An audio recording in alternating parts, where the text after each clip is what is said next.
So it's a long route. Okay. You end up with a lot of student loans. I owe about $500,000 student loans. But that's just the journey. When I was in medical school, I got to a point where I just wasn't taking BS anymore. Like you call me this, bro. I lost a lot of friends when I was in medical school. Yeah. There was a time where I had to turn off my phone for 2 years because I had to grind because the rate at which my friends were getting dismissed from school was very alarming. Okay. It's like, do you want to do this or not? And you get to that point where you're already stressed. You don't have any space in your mind to worry about somebody back home thinking about the fact that you've gotten money and not helping them. I got to a point I had to shut everyone off. You know, this guy goes to the gym, he's puffed up, he fits the profile for the job. Okay? So just take this job, and then as people, you know, retire or people quit, he didn't do it because he has a degree. He doesn't want to be a security guard. I had a whole bachelor's degree. I was in pharmacy school, and I was still frying chicken at Bojangles. You think you're better than me? You now. They ask you as though it is you are responsible. You're all going through stuff. The fact that, okay, you see me, I'm a medical doctor in America. Don't go online and Google my salary and figure out how much I'm making and then how much you think I should be giving you. Don't do that. You don't know how much loans I'm paying. You do that. Interestingly, the chances that you have not subscribed to this channel is very, very high. I know this because the analytics in YouTube shows that about 70% of people who watch our channel are people who have not subscribed. So if you have not subscribed to this channel, I would like to ask you to subscribe because it goes a long way to motivate us to do what we do. Also, you can share, like, and leave your comment in the comment section. Now, today, the person that I'm interviewing is kind of interesting. His story is kind of interesting and impactful. You know, a young immigrant from Ghana came to the United States of America in search of maybe what, I don't know, but going through a lot of things to be able to achieve the kind of success that he has achieved today. And so we discussed with him some of the stuff that he went through to be able to get to where he is. And I believe that the experiences and the lessons will be impactful for us. So, Dr. Nenedu. Yeah, thanks for having me. Yeah, so I like to start this by, you know, giving a story. So somewhere last week, a guy sent me a text message that he wanted to come to the United States of America to school. So then I asked him, what program are you looking out for? And then he said agriculture or medicine. So in my mind, I'm like, agriculture and medicine, these are two diverse fields. So I asked him why these programs. Yeah, both sciences though. Science field. Yeah, okay. Yeah, that's true.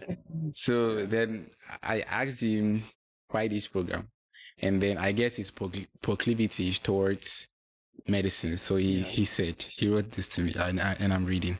I want to study medicine to have a stable and lifelong career, impacting life, offering diverse opportunities in healthcare. I don't understand what he meant by this. Research and public health. I was like, okay, cool. So what I did was I just Googled how long it takes for an individual after high school to become a doctor in the United States of America. And I sent it back to him. And this was his response. Then I'll go for agriculture instead. So that's hilarious. Yeah. All that I want to say is that, like, I mean, if you know the journey to becoming a doctor in the United States of America, it's not easy. And then doing that as an immigrant coming here. My question is, how did it all start? Wow. That's a very interesting question. I think when I came to the state, I was kind of a little bit younger. And I was by myself. So I'd always wanted to be a doctor, even back home. It was something that kind of brewing in me growing up. But when I got here, I sort of found myself among a lot of people that made it seems like it was impossible. Okay. I've shared this a couple of times on multiple podcasts that I actually confided in somebody that told me, oh, you were not born in the States, so it's kind of hard for you to become a physician here. So that kind of threw me off my guard a little bit. So I went back to college. I did pre-pharm because I kind of, was like, I'm not going to do the medicine anymore because I knew I wasn't going to do it. So I did pre-pharm and I got into pharmacy school. So I was in pharmacy school when my sister actually passed from kidney failure. So Okay. then I was like, okay, maybe it's time to kind of Says reassess the yourself. whole thing again. And I started looking into medical schools, the requirements, and what I needed to do. So I was in pharmacy school, and I made that decision that I think I need to be a doctor, and I wanted to be a nephrologist. Okay, so Yeah, so basically you've always been um your purpose have always driven you towards towards medicine, yes, medicine. correct, yes. Okay. Or even like even if not like working as a doctor, you still wanted to be in the health department because you're talking about Yeah, doing pharmacy. yeah. Okay.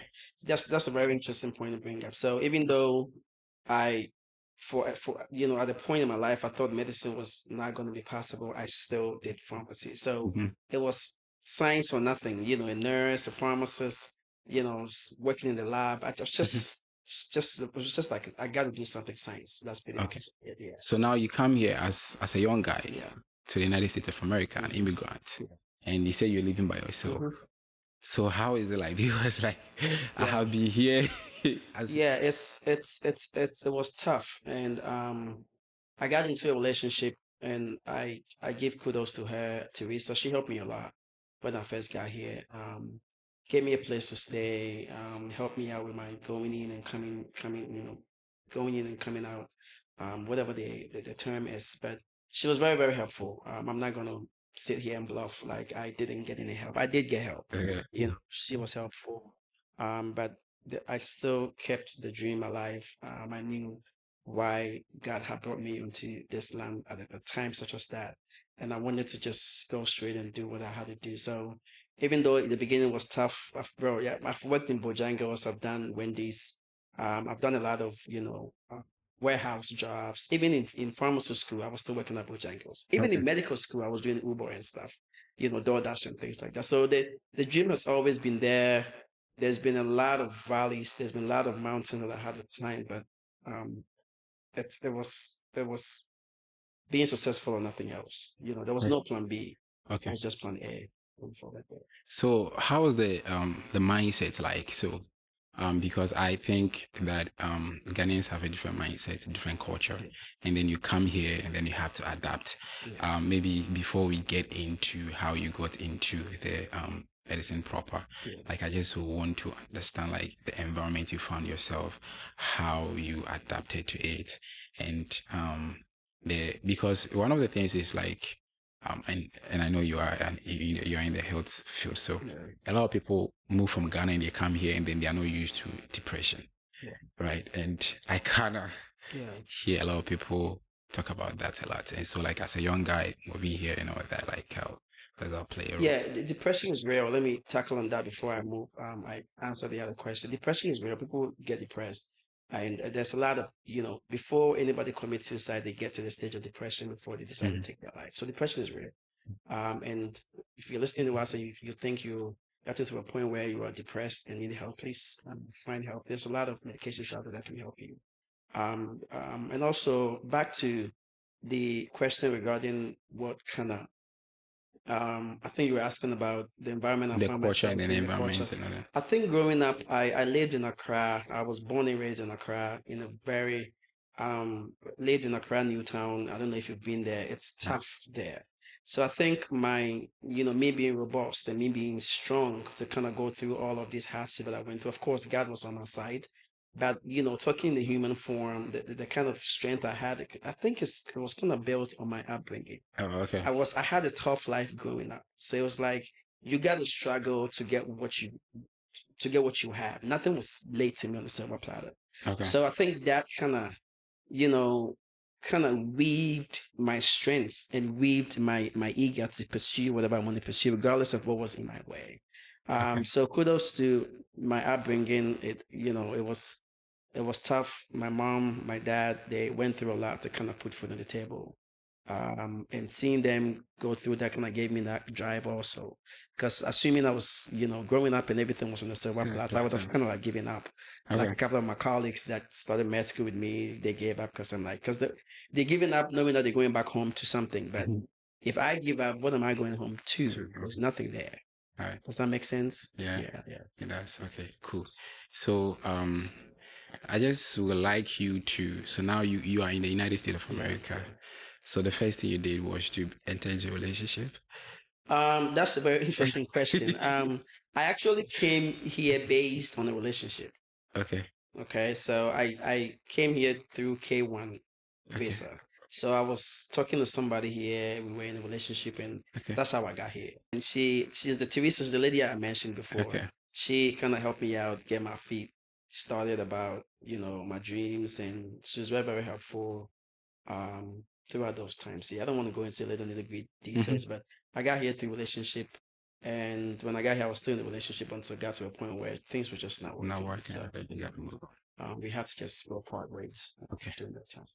Okay, cool. So, can you walk me through how like you started with the medicine stuff? Okay. So usually in the States, you do 4 years of high school, you do 4 years of college, and then you apply. A lot of people take what we call a gap year after Mhm. maths, after undergrad, 4 years, the application cycle opens, and maybe you might need a year to prepare for your MCAT. So people take Okay. a gap year. So that's a 4 high school, 4 college, 4 years, 8 years, and then you take a gap year to prep for your MCAT. That's 9 years. You go to med school for 4 years. The average medical student will complete med school in 4 years. Some, due to life issues, sometimes it's 5 years, but Okay. four. So 4, 4, 1, 9 plus another 4, which is 13. You're done with med school. And then you don't just go and practice. You got to do what we call residency. So Yeah. residency ranges between anywhere between 3 and 7 years, Okay. based on what specialty you're going into. So after Right. that, if you want to sub-specialize and go into fellowship, you do that for another 1 to 3 years. Okay. So it's a long route. You Okay. you end up with a lot of student loans. I owe about 500,000 student loans. But that's just the journey. So when I got into college, I got drifted off the medical journey, like I said before. So I was doing bachelor's of science in statistics, but I was still taking classes that would help me get into pharmacy school. So that's what we call the pre-pharm classes. So Okay. even though my major was statistics, I was minoring in classes that would let me get into pharmacy school. So that's what I did, and I applied to pharmacy school at Campbell. I got in, and right somewhere in the middle, right before I graduated. That's when my sister passed, and I was doing my third year. That was when I started applying to medical schools, and I got in right after. I hammed onto it. 4 years went by quick. It was a very tough journey.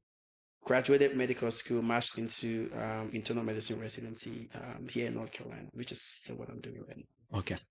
Interesting. So, for you keep talking about it was difficult. It was difficult. Mhm. Like some specifics. I don't know if you are okay with Um, that. so it's kind of tough if you don't have family support. Mhm. I had a lot of classmates who were just taking student loans for their tuition. Mhm.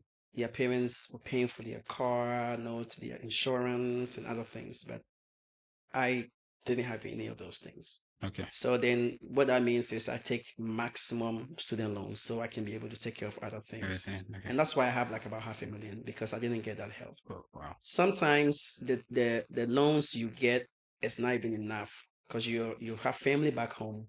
They're To calling you support for you. money, and then sometimes it's not enough. So you got to take a side gig. Okay. The fact that you're getting the loans doesn't mean you can be able to afford everything, your rent, your car note, your car Mhm. insurance. Yeah, that's a Okay. lot of things that goes into you living here in the state. You're here, so you know what I'm talking Yeah, I about. know. So the hardship, I think, more has to do with being far away from family, one, Okay. and two, not having that financial support. Just I'm Okay. saying. Yeah. And then three, the nature of the program itself is tough. Mhm. You stay in class for about 8 to 10 hours a day, and you're Okay. expected to learn a lot of things. You're taking exams upon exams. So if you're going through these things and you don't have no one to come home to and say, "Hey, mom, how are you?" Or you don't have no one to come home to when there's food ready for you to eat, and then you have to juggle between class and what to eat and thinking about family back home and getting sick and there's nobody around. It's just So it's much. just a tough situation, man. It was horrible. There are times where I would just lay in my bed and just cry out. Yeah. Yeah, I'll just cry because I'm like, I can't do this no more. I'm just tired. Yeah. But like I said, I always had a plan A. There was no plan Plan B. B. If I had a plan B, then I would kind of be a mediocre and be like, okay, if this doesn't work, I can deal with it or this. But there was no plan B. It was just plan A. So I kept my focus to the journey, and I kept pushing and pushing and pushing and pushing until I got to where I am right now. Okay. Does that make sense? Yeah, it does. It does. Now I'm navigating through what you were saying, and one of the things that you said was that you go through all those, like, take these loans to go to school and all that, and you have families back home, they're calling you for money. Would you advise that if anybody go here and then you have family back home calling you for money? That's a very interesting question. Everybody is different, but I'm a very hard guy. I mean, so when I was in medical school, I got to a point where I just wasn't taking BS anymore. Like, you call me this, bro. I lost a lot of friends when I was in medical school. Yeah. There was a time where I had to turn on my phone for 2 years because I had to grind, because the rate at which my friends were getting dismissed from school was very alarming. It's like, do you want to do this or not? And you get to that point where you're already stressed. You don't have any space in your mind to worry about somebody back home thinking about the fact that you've gotten money and not helping them. I got to a point I had to shut everyone off. Okay. Because it is these same people that would say crazy things about you if you don't make it. Exactly. Does that make sense? So, like, you are there and you're not making, just bro, God gave me that strength. I got to a point where I was not. You can't even reach me. My parents were not even reaching me. How much more you and me, a friend? You can't. How are you going to reach me? You got to send me an email. It got to a point I was like, I was like, just email me if you need me, because my phones are shut down. I need to steady and grind. Like, I don't care about anything else. So with the whole family back home and they're asking you for money, bro, it's tough. And I don't blame them because they just don't understand. Yeah. There's nobody who has a family back home and they really understand that, oh, Steven is going through a lot, but I still want to make sure that I'm giving them stress. They just don't know. Yeah. So it is up to you to make a decision. Are you going to let this get to you, or you're just going to go and do whatever you got to do? Madame Fubi, let me say this in prayer. Madame Fubi told me this thing one time, or say, if you have a family back home and you don't build them a house or buy them something more prominent, you can send them money every month. Bro, still on your shit. Yeah. They will forget that, oh, and sometimes they forget that even if I send you $100, those days when I was doing DoorDash, when I send you $100, like my 3 days sika, and I'm there send one. Yeah. 3 days of hard sweat. Maintain my gas in fee, maintain my tax in fee, and this ask kind of, bro. So if you're still gonna sit there and think, say, I'm not taking care of you, I don't care. I really don't. I got to a point where it's like, I was like, okay, I got to put me first, because if not, it would be difficult for me, bro. So that thing was not. I know say it's a problem for a lot of people, but it was never a problem for me. Oh, really? Never. Initially, I was kind and doing stuff, but when the BS started piling up on me, I was like, you know what? Yeah. We're not going through this rabbit hole. You're not the reason why I'm here. You know what I'm saying? And there's a lot of family members that kept asking me money and stuff, and they didn't even know how I got here. Okay. They had no idea how I got here. So just mind your business. If God blesses me, I can bless you. But until then, don't call my phone, bro. Don't call my phone. Does that make sense? Because these things will get to you. Yeah. It will get to you. And so you got to make that decision. God knows your heart. If you can help people back home, go ahead and help them. But if you don't have it, don't kill yourself to help somebody back home. Don't do it. Does that make sense? Yeah. Don't do it, because I have a lot of friends back home. They're done with college and they're like, "Nana, me need Juma you." I'm like, okay. I have this man at this bank, and this friend, if he's watching, he knows he's the one I'm talking about. I have this man at this bank. Call him. So he called the guy at the bank, and the guy said, "Okay, we don't have, you did business or whatever. We don't have a position for what your degree requires, but this is what we have now. Okay. It's a security position." Okay. Okay. And this guy goes to the gym, he's puffed up, he fits the profile for the job. Okay. So just take this job, and then as people, retire or people quit, he didn't do it because he has a degree. He doesn't want to be a security guard. I had a whole bachelor's degree. I was in pharmacy school, and I was still frying chicken at Bojangles. You think you're better than me? You're not. Yeah. Does that make sense? So people are different. Like Obiani, what they think is good for. But bro, don't let those things stress you, man. I'm just talking about it. I'm getting stressed. To be honest, Yeah, I can relate it's because tough, man. I see people cry when my yes, bro. yeah, and then the funny thing is like they ask you as though it is you are So responsible. they, Yeah, they the feel sense of like they're entitled. Like, okay, yes, yes, you're not entitled to nothing, bro. okay, Like you're not. Calm down. kind of cool. We are going through stuff. The fact that okay, you see me, I'm a medical doctor in America. Don't go online and Google my salary and figure out how much I'm making, and then how much you think I should be giving you. Don't do that. You don't know how much loans I'm paying. Mm-hmm. You do not. But thank God, I don't have anybody back home that's kind of Straight to pressuring me because I had to draw the line from the beginning. Yep. If you don't draw the line, then this how your life is going to be. You have wife, kids, and family here too. You deserve good life as well. You know what I'm saying? Yeah. So But then the question I ask myself is like, do you think it's worth it? I mean, the stress and the financial involvement to be at this level that you are. I mean, I was joking with a couple of my friends when we met for a conference about I think a few months ago. And we're like, why did we do this? Like, why are we here? Yeah, yeah. Because there's a lot of friends. I have a lot of friends that did undergrad, got into IT job. I don't want to mention names. They're doing well. Yeah. They don't even have $100,000 to their loans. They're doing well. You know, they're married, they have kids, they have driving nice cars. Life is okay. You know, I feel like if you get a job that gives you anything above $100,000, you'll be fine. 150, 120, Yeah, you'll be you're okay. right. You need 300,000. You don't need 400,000. So if you don't have the passion to actually do medicine, it's not worth it. Okay. If this is not who you were built for, and you just want to do it because of the money, bro, go do IT, go do business. Have you ever seen how many richest people on earth are medical doctors? Can you name one? No. So if it's the money, don't do it.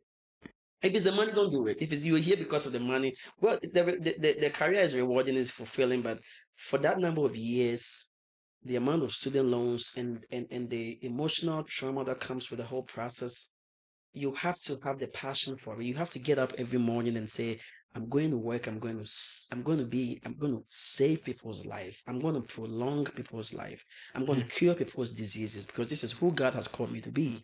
So you drive to work. Sometimes I get to work. You can ask my wife. I get up around 4 a.m. and go to work. Mhm. So if you're not built for this and you're just in for the money, you'll crash. Yeah. There should be a reason why you get up every morning and do 16, 18-hour shift every day. Just because you want to see patients, you want to see what you're going through, you want to make sure that you're treating their illness and their diseases. So the passion, you have to have the passion. If not, bro, don't do it. It's not worth it. If you don't have the passion, it's like, this is what I want to do, and you just want to do it because of the money, don't do it. It's not worth it. But don't you think that we kind of so you're talking about IT and then we're talking about medicine and all that. I was having a conversation with someone some time ago, and then talking about why people become doctor and other lawyers and all those kind of things, and people don't like IT and all that. And the argument is, and this is my stand, like in the olden days, like there are certain jobs that are kind of deemed respectable jobs or careers, Yeah, yeah. prestigious careers. So what if like I want a prestigious career, Okay, so like I just want to go through the grind and then that's a very good question. I think it's all, the human brain is engineered in a certain way. Like growing up, we felt like lawyer, Mhm. a doctor, engineer, and then something else. Like Yeah, the bank. other I don't ones know are in like a Ghana, bank about disgrace. here. The other one you just a disgrace. So we are being engineered that these are the type of careers that you need to do. And then if you're in any of these careers, what does it mean? You're successful. Mm-hmm. But are you really? Okay. Are you really successful? I think we need to base our life based on our individual goals and aspirations. If you get to a point where you feel like, okay, I'm happy with what I am, I'm content with what I'm doing with my life, that is success. This is what I'm saying. That's a success. You don't have to be a doctor to be successful. You don't have to be a lawyer to be successful. So yeah. And then we back say, oh, my area na maintain American cause maybe that's true, maybe true is not. But the point I'm trying to make is those tags those hashtags. He's a lawyer. He's that. He's a dad. Those hashtags. It is we brought these things upon ourselves, and it's become like a god that we're worshiping, and we don't even know that we're worshiping these things. People want to be engineers because, just like you said, it's Prestigious. hashtag. Who hashtag these things prestigious? Donald Trump is rich. He's rich. I think managing his business or something like that. They do business. Yeah. The people who on Wall Street, all they do is I have friends, bro. People have computers in front of them. Yeah. They are day traders. Yeah. They are trading, they're making money. A lot of So people. those days where you got to be this, you got to be that, you got to be that, Yeah. those things don't work anymore. But there are people who are just online celebrities. A few of them. It's online celebrities. What does the girl they do? She's good. Is she a lawyer? Is she a doctor? No. So people are making money. Travis Green, he's just singing. Bro, like I'm stressed out. There's a lot of things you can do, but if you feel like I said, if medicine is your passion, just go for it. I'm not saying don't do these prestigious jobs. You can go for it. That's what you want to do. But those are not the only thing that can make you successful. Does that make sense? So tailor your success based on what you want to do and what makes you happy. Yeah. If you think interviewing people, this is what makes you happy. I know you're a PhD student. You're about to you about to get your doctorate or whatever.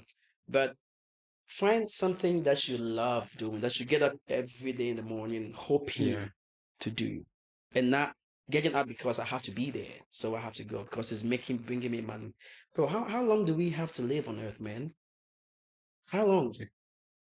Yeah. Initially it was 70. People are not even getting to 70 anymore. Bro, I work in a hospital. People are dying like 25, 30, 40.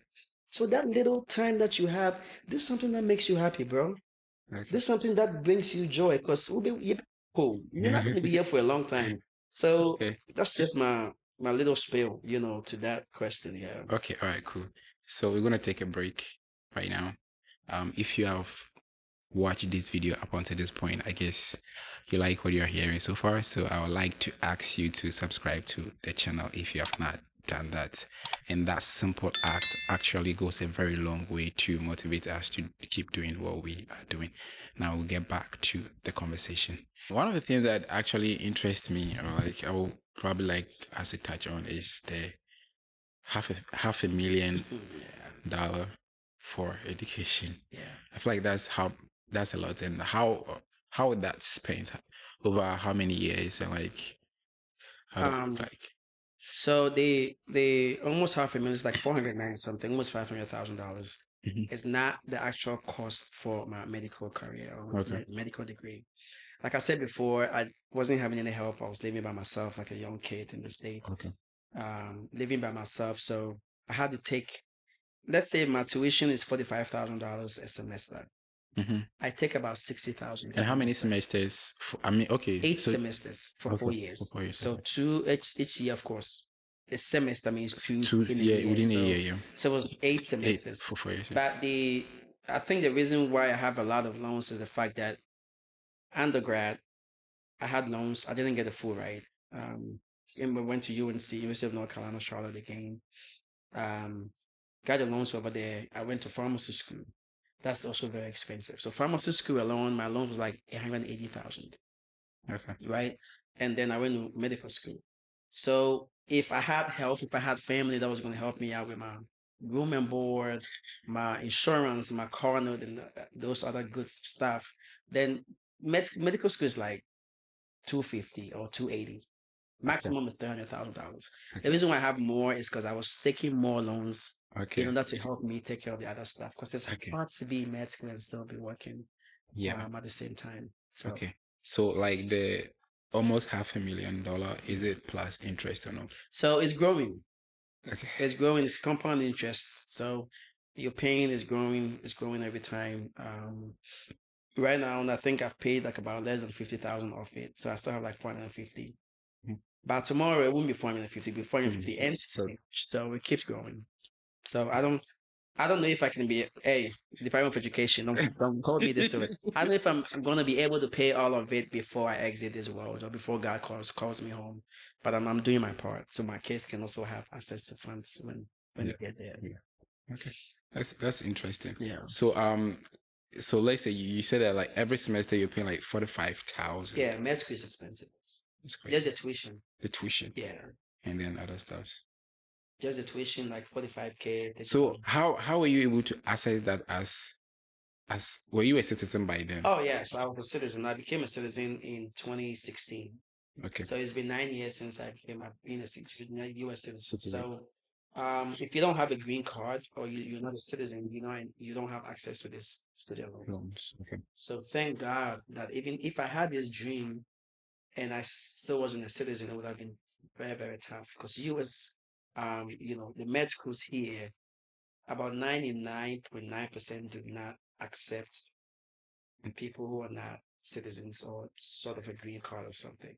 Okay. There are people, I've known this guy that went to Cleveland. He was an international student and still got into Cleveland med school. I'm not sure what the process is. I think we should get him on this show so he can share his experience. Okay. Because he wasn't a citizen, no green card when he got in. He Okay. matched into orthopedics, which is one of the, like, it's hard to get in. And he still got in, even though he was Okay. a citizen. So, but yeah, I was a citizen during that. I was 2016. I was when he became a citizen, and then I had access to the loans moving forward. Okay. So now, me thinking in my head right now, if you're going for loan from any institution, one of the things that they look out for is your ability to pay. Given the fact that some people drop out along the line, why do you think that the banks still go ahead to give you the?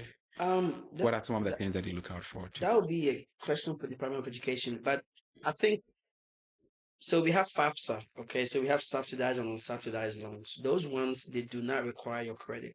Okay. The only thing that I think required during my time, they have to make sure that your family is not making more than a certain amount of money. If your family is making a certain amount of money, like me, for instance, because of my career, my kids will not qualify for student loans. Because you're making a lot of money. Exactly. They expect you to be able to pay for the tuition.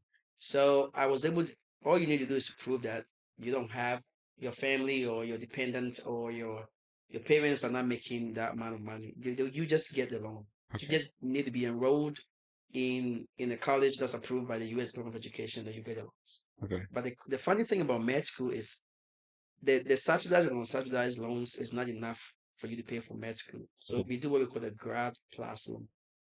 That would help you. It's kind of like, let's say 45,000 every semester, right? And then I'm getting 15,000 for my other expenses, so 60,000 a semester.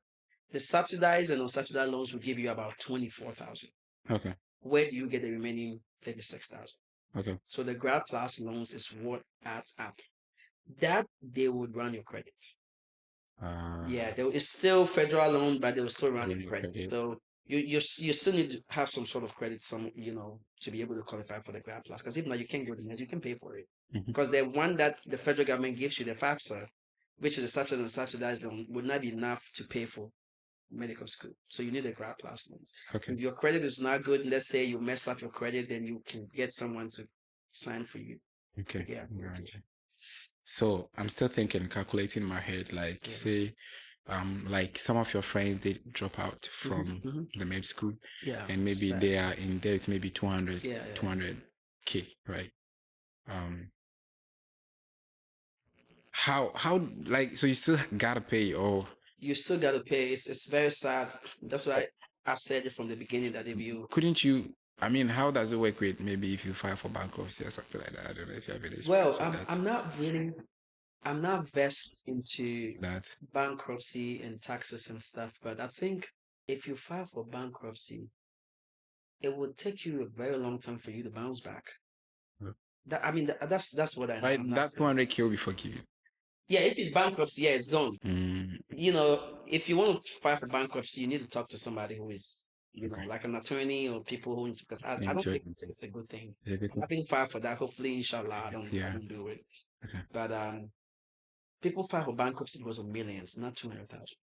Oh, okay. Yeah, like there's a lot of hospitals that has filed for bankruptcy in the hospital because they owe like 120 million, 400 million, but 200,000 is not It's no money no, too. no, it's not enough to file for bankruptcy. No, it's not worth it. It's not worth it. Yeah. Okay. So once the bankruptcy is on there, it will take a very long time for you to bounce back, and don't do it. It's not worth it. Okay. Yeah. So Interesting. I have friends that, like you're saying, that dropped out. I feel bad. It's a very sad thing. You don't have anything to prove. In med school, if you get to the second year, third year, and they kick you out because you're not passing the exams, and you have all these loans, Mhm. they don't even give you a certificate to show that, okay, oh, he went to med school, he did 2 years, so let's give him a bachelor's degree. You don't have anything to boast of. It's sad. I have few friends that are in that situation, and it's a sad situation, but I don't wish that on my worst enemy. Okay. All right. So, would you, in your experience, like, so you never thought about giving up, right? Because you only had plan A. Yeah. So one of the things is that, like, people that moved from anywhere in the world to America, they maybe will probably stick with Ghana and Nigeria because, like, That's what we know. that's what the thing is, like, they think that once you transition to America, everything is smooth, right? Everything is, but obviously, even though you tell them that it's not easy, they still, for some funny reason, they still don't get it or still don't get it. So for somebody or for some person that moves here and is going through that, like, I mean, for your experience, like, what is that mindset shift that kept you, It's people won't listen if they don't want to listen, and there's nothing you can do about that. But I think the most important thing is knowing that America is a land of opportunities, bro. Like whatever you aim for here, you should be able to achieve it.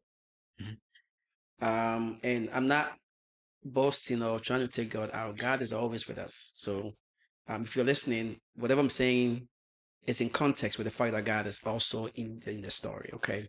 So you can achieve whatever you set your mind to in America. So if you're moving from here and you're coming, it's it's not like back home, bro. Like I don't even know my neighbor. I've lived there for 2 years. So it's not like back home where you have your aunties and your uncles, and if you're hungry, oh, you've been and stuff like that. It's you and you alone, though, bro. So that mindset that we have back home, we need to trash it before we get here. Does that make sense? We need to trash that mindset before we get, because it's hard work. It's being your own lane. It's obeying rules. It's paying taxes, and just going about your own business, bro. You know what I'm saying? So it's a different mindset. But if you're listening to us and then you want to migrate, maybe you're already in the process. Just know it's not as we think it is. It's a hard work. Unless you want to be a mediocre and just live your life anyhow. But if you really want to work hard, and let me go back to the African hashtags, and be a doctor, and be a physician, and be a lawyer, and be a engineer, and all of those stuff. You gotta bring your A game, man. You cannot be lazy and make, unless of course you want to do fraud. That's the easiest way out, but then you get caught and you go to jail. So um just come with a mindset of working hard, and it's hard work, man. US is hard. It's hard work. So do you think that we talk about, and I will digress a little bit, not necessarily, but That's fine. Ghanaians are lazy in Ghana and hardworking here, or That's a very interesting question. I wouldn't say Ghanaians are lazy back home. Of course, there's a wide gap between resources and opportunities from here to Ghana. This is America. Of course, as Trump would say, this is the beautiful, biggest, nicest, successful country on earth. Okay. Um, there's a lot of opportunities here. Like I want to go to med school. There is no money. I had access to loans. Ghana, I don't know if there's any loans like that where you can pay. yes, I don't know the system that much. yeah. So there's a lot of opportunities here. But my problem is the fact that There's actually a certain loan called Slate loan, and I know a lot of guys take the loan and they don't pay. they don't pay it back. It's not a lot, like, Yeah, I mean, yes, but yes. It's a like little the bit. boys take the money. I think that's a very interesting question, because I was telling you when I was in medical school and I was still doing Uber, like I mean, DoorDash and DoorDash stuff. stuff. Maybe if I was back home, I wouldn't do it. Mm-hmm. That's what I'm saying. Yeah. I haven't been able to place myself in two places at the same time to be able to contrast and compare, and then figure out if maybe in Cameroon, Ghana, when I was an undergrad, I was doing Bojangles. Bojangles was like the best fast food chicken joint here we have in the state. If you don't know what Bojangles is, and maybe if I was back home and I'm a college, I would not be doing fast food. Mm-hmm. So I don't have a good explanation to the question you asked. I don't think they're lazy back home. It's just I really don't know.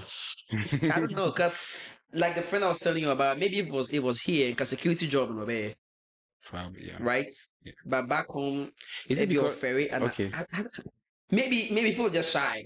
Because okay, I have this girl that I'm trying to talk to. I have these people that they know that I'm a guy, and then they walk into the bank and it's me, and I'm John. I'm Security. being a security guard. You know what I'm saying? Like maybe, and also come, but I really don't know. I don't think they're lazy. I don't think they're lazy back home and they're hardworking here. Maybe it is, maybe it's not. I really don't know, to be honest. Okay. To be honest, yeah. And I think that maybe too, we're here and this is our last resort. It's Yeah. right or die. Yeah. It's a proper from Kobe. Yeah. What I say, because like I said, I don't know my neighbor. If I don't have salt, I don't have salt. Salt. Yeah.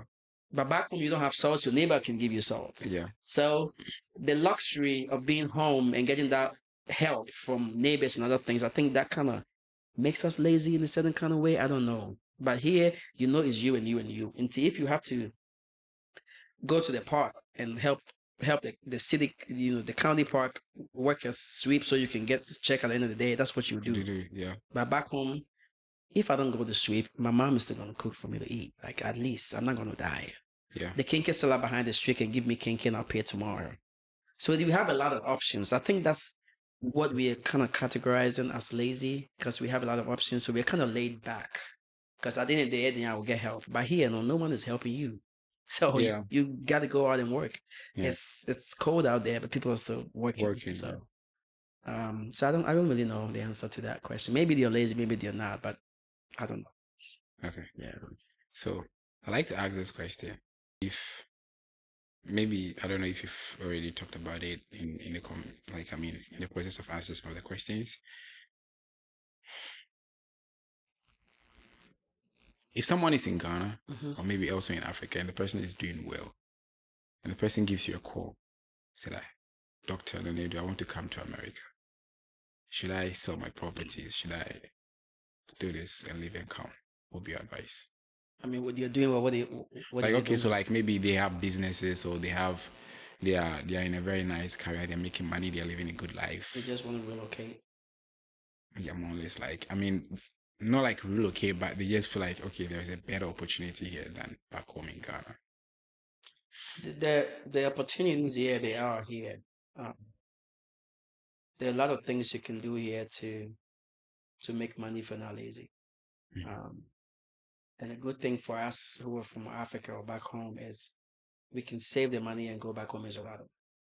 But the Americans, they get the money where they're going and they got to spend it here. So I think I would have to take into context, what they're doing, who they are, and what their chances are when they move here. You know what I'm saying? If it's somebody who is okay, so I guess maybe because if you've not probably lived most of your adult life in Ghana, maybe you'll not be able to. Yeah, it's hard because I don't know what doing well means. Yeah. And right. But whenever I go to Ghana, there are some of my friends that are doing well. We go out and they pay for my food. So they're doing well.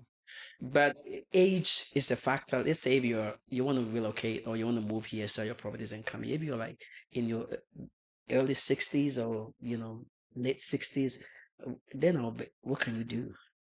You know what I'm saying? My grandma, family what do you what I want to do here? Yeah. This is what I'm saying. I'm not gonna be in the clinic, in the hospital, and everybody knows I'm a physician. My mom is there cleaning the floors. I'm not gonna do that. Like we're bedding. So if they are young, and then there's a potential, they have to first have a dream. maybe I want to be like you, Dr. Anil. I want to go to med school. So they are young, they have the potential, they have their bachelor's degree back home. Like there should be a clear path. You know what I'm saying? But if there's no plan and you're just selling your stuff, there's a story in the Bible. I don't remember. I don't remember the story, but it's in the Bible somewhere. You gotta have a clear path. You know, I'm coming because this is what I'm coming to do. You've had friends here, you've called them on the phone, y'all have had a conversation about this is what you can do, this is what you can do, or you can invest your money here. But if you don't have a clear path and you just want to move here because you think people here are making money, you know what I'm saying? So Yeah. I mean, I'm not gonna tell you to move. I'm not gonna tell you not to move, but you got to figure out a clear path for yourself before you make that decision. Because if not, yeah. So now, one of the interesting thing is in America is that, and maybe you come here, a lot of people move from Africa, very religious people, and then they come here, and I mean, in your own experience, how were you able to? Because I mean, from the way you were talking, you talked about God, you know, those kind of things. I feel like maybe you're a very religious person, or maybe spiritual, should I say? Yeah. How are you able to hold on to that, and how are you able to balance that with all the challenges and all the hard work you need to, the commitment to your profession and all that?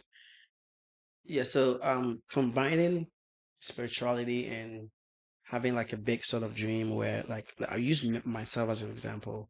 Back home, Pentecost, born and raised, came here, same thing. I sing. I used to play the keyboard back home, 145, and then transposing, if you guys know what I'm talking about. So when I came here, it's the same thing. I didn't let go of my faith.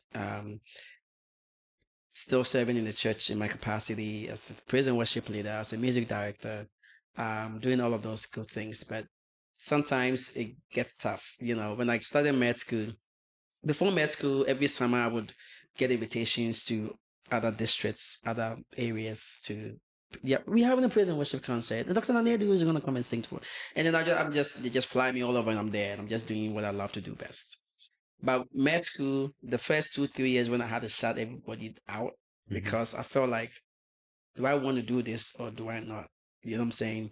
Those were the times where I'm not saying my spirituality went down, but my engagement in the things of God, like flying me out, and I was like, I don't have the time, you know. And Bible said, and when I had the time, God knew I was doing it. So I got to a point where it's like, okay, I don't. It's not because I'm saying I don't have the time. I just don't have the time. Just it's not there. Yeah. So those times I lost in the scene. You know, people were not seeing me on posters anymore. They're like, hey, why should I say now you're about doing my own thing? And that's another thing. When I graduated from med school, I heard some stuff. You know, what should I say? They see a friend will cry or see on team but I had to at that time, man. I had to. Okay. You know what I'm saying? That So God, not forgotten about God. so what I'm getting from this is like, you know, like interesting. My brother and I were having a conversation, and then we're talking about this story that happened in the Bible, and the way we talked about it is like it's not in the way that everybody talks about it, or maybe not that I've heard anybody talk about it in that particular way. So Martha and Mary, right? And Jesus was there, and then Mary was at the feet of Jesus, listening to Jesus. I don't know if I got the name right. And then Martha was trying to cook for the people. Now Martha comes to Jesus and then says that, Master, I'm serving, I'm trying to do all of these things. And Mary is just sitting down, not doing whatever, not helping out. And Jesus replies that you worry yourself with a lot of things. Mary have chosen one thing and he will be remembered for it. Now, the reason why I'm saying this is that you talked about like you set your goal, one thing, and then you focus on it, and then you'll be remembered for it. Right. You understand? Yeah. And like, I mean, for me, I do a lot of things. Like, that's deep, yeah. I do a lot of things. And so like when my brother and I talked about that thing and the way we related to I mean, we brought it into practicality and not in terms of like going to heaven or whatsoever. That was very transformative. And then like me listening to your story and the way like you had to put off people for 2 years, like even singing, put it off for 2 years. I think that's really. Yeah, I had to. And sometimes we need to figure out when that time comes. Yeah. Sometimes, you need to just cut the noise. Silence the noise in my mind, Lord, I want to see. Sometimes you just need to silence the noise. You need to cut out all of the nuances. You know what I'm saying? Like, it's just, I'm focusing on this dream. Okay? It has nothing to do with you. I'm not picking up your call because you did something. This is me at this time. I need to go into that bunker. I need to go into that gym and build up my muscles. I need to go into that temple and travailing to God in prayer. So when we get to that point, you got to be sensitive to the Spirit of God and know whom you need to let go. Does that make sense? And whom you need to just draw near to you as well. So that's where I got to. I was like, you know what? I feel like I got into med school. I thought my being first semester, boom, 61%. Okay. And the way med school is, my med school, the grading is yearly. So first semester you get 61, they're not going to kick you out. They will send you a nice email. Do you want to repeat the semester?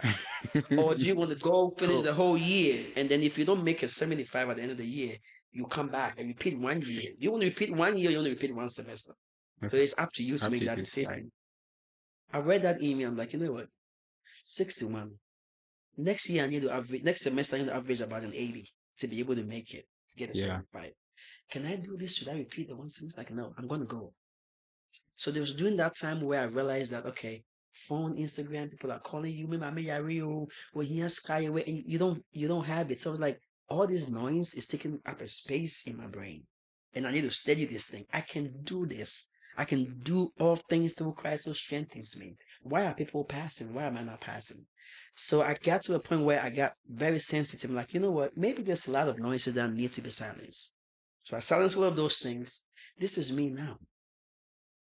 If people remember me for my success, now they like, Dr. But if I didn't make it, like, who cares? Yeah. Benna Boy said, you go talk, no evidence. Where's the evidence? There's no evidence. Yeah. So I had to silence people out, bro. Sometimes you need to get to the point where it's very, very, very, very, very necessary to do that sometimes. It's like, I need time for myself. If it's between you and God, that's what you need. If between you and studying, that's what you need. Just keep it moving, man. So don't feel bad if you get to a point where you're like, okay, I need to let people go and just focus on this dream or this goal. If there's any distraction, just let it go, bro. Okay. Just let it go. Yeah. I think it's been exciting talking to you. Of course. Do you have any last words? Maybe something that I didn't ask that probably want the listeners to get to know at least about maybe school, maybe misconceptions or like some stuff that Yeah, I think we kind of pretty much touched on all of the things. We spoke about how I got here, my life, and the tough times that I went through. And I just want to just encourage people out there that it's possible. Whatever you want to achieve is possible. This medical school route was like, can I do it? Let's just get on. And I'd also seen people do it. People like Dr. Obed, Priscilla, they're all Ghanaians, and they made it. So I'm like, I reached out to them. Don't feel too big to ask for an advice because whatever you're doing, someone has already done. Yeah. Okay, so getting to a point where you feel like, okay, I need to humble myself to figure out and ask somebody, hey, there are people that I didn't know. I'm very, very, I'm a, let me not use that word, but I'm very, me a pompous. So for me to go down to call somebody and be like, oh, Charlie, the way I always call someone, it's something I can do. Can you teach me a thing or two? It's okay to do that. So if you have a dream and there's somebody who's already done that, just humble yourself and ask, just ask for advice. We don't know it all, and those little things that I got from these mentors that I mentioned, they say, use this resource, use this, that, so getting who I am right now. Okay. Like I said, the fact that you start med school doesn't mean you graduate. Yeah. So ask for help when you need. Ask for help. Silence all the noises if you need to, and keep your eyes on the prize and let God lead you. I think you should be fine. Alrighty. So I forgot to tell you, my name is Ato Apia, and it's been exciting having this discussion. Once again, this is Afro Based Mindset. If you've watched up until this point, I'd like to ask you to subscribe to the channel if you've not.